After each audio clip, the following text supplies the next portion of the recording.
મારું નામ મંજીભાઈ સોલંકી, રાષ્ટ્રીય પછાત એકતા મંચ રાષ્ટ્રીય અધ્યક્ષ,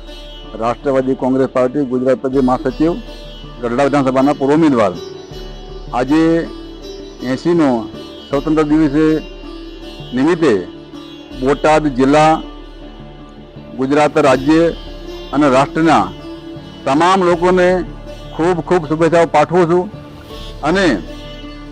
ભારતના તમામ નાગરિકોને સ્વાસ્થ્ય સારું રહે, આવનારા સમયની માલિપા દેશની પ્રગતિ કરે, યુવાનો અને તમામ સંગઠનના લોકો અને તમામ રાષ્ટ્રપ્રેમીઓ લોકોને મારી એક જ વિનંતી છે, આ દેશનો વિકાસ કઈ રીતે થાય એ રીતે આપણે સૌ સાથે મળીએ અને કામ કરીએ. આજે વિશ્વની માલિપા જ્યારે ભારતનું નામ રોશન થઈ રહ્યું હોય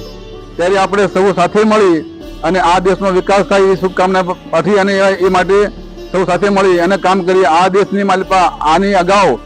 અનેકતામાં એકતા એવું ભવ્ય માહોલ બન્યો હતો અને હાલમાં પણ છે અને આવનારા સમયમાં